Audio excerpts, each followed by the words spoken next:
Nós vamos começar a aula de hoje com uma correção e explicação da aula passada, que foi aquele formulário que foi enviado para vocês responderem algumas coisas sobre o artigo de divulgação científica.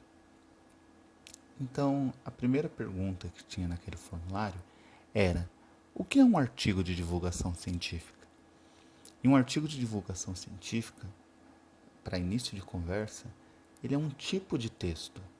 E é um tipo de texto que ele pertence a uma tipologia textual, ou seja, a um grupo de textos. E ele pertence à tipologia textual chamada expor. Se você não lembra, no próximo slide nós temos aqui as 5 tipologias textuais que existem. Então, só para relembrar rapidamente, nós temos a tipologia narrar, que mexe com o imaginário.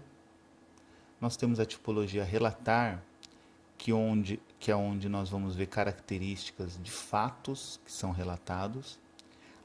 A tipologia prescrever, onde nós temos textos que possuem a característica de orientar. E o que interessa para a gente aqui nessa aula é a tipologia expor, que é onde se enquadra o artigo de divulgação científica.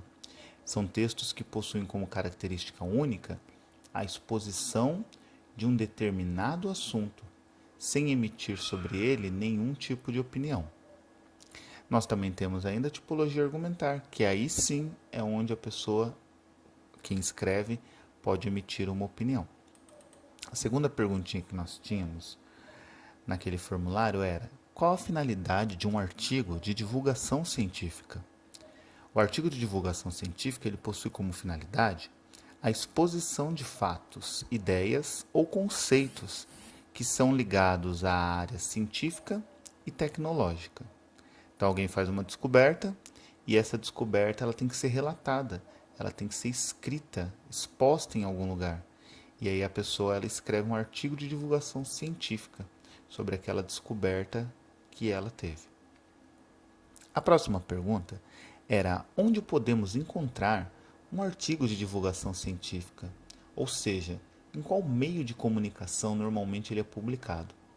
Os artigos de divulgação científica normalmente são publicados em revistas de ciências, tecnologia ou em sites especializados nesses assuntos. Nesse slide aqui, eu trouxe 3 revistas especializadas em publicar artigos de divulgação científica. Então nós temos a Super Interessante e na matéria de capa dela ela traz um artigo de divulgação sobre o vírus. Nós temos também a revista Galileu e no artigo científico aí dela, principal, ela vai falar sobre a internet, se ela está ou não deixando seus usuários burros. E nós temos também uma revista de ciências divulgada aqui para crianças, que é a Ciência Hoje.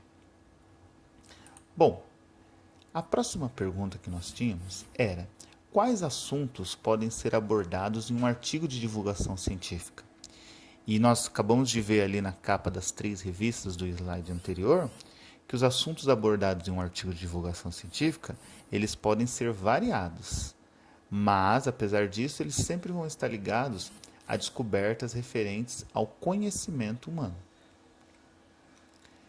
A última pergunta era: qual é o público-alvo do artigo de divulgação científica? Ou seja, quem são os possíveis leitores a quem esse gênero textual se dirige? E nós vimos ali também que vai ser público variado.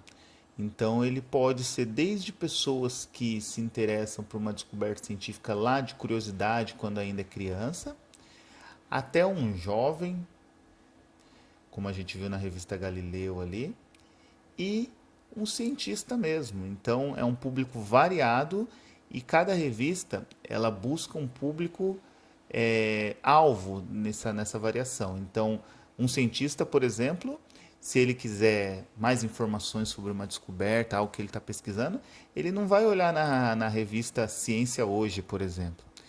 Ele vai olhar uma revista que seja um pouco mais adequada para ele. Então, uma Super Interessante, uma Galileu, por exemplo. Uma criança, ela vai ter dificuldade, se ela tem uma curiosidade, de entender, por exemplo, um artigo científico que é publicado na revista Super Interessante.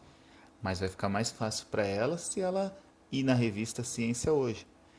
Então, o público-alvo de um artigo de divulgação científica ele é variado. E existem revistas especializadas em cada público a qual o artigo pode se dirigir, ok? Por hoje é só. Eu agradeço aí. Qualquer dúvida vocês podem postar, deixar um comentário no mural da sala aí do Google Classroom. Obrigado.